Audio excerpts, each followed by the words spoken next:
activity nila nung third day of school, absent siya eh.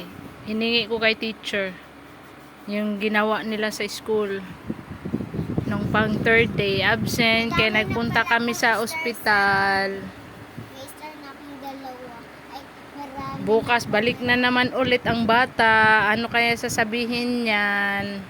Hindi pa rin siya pumutok Hindi eh. na ano. Pidaw, day? Ito na. Yellow.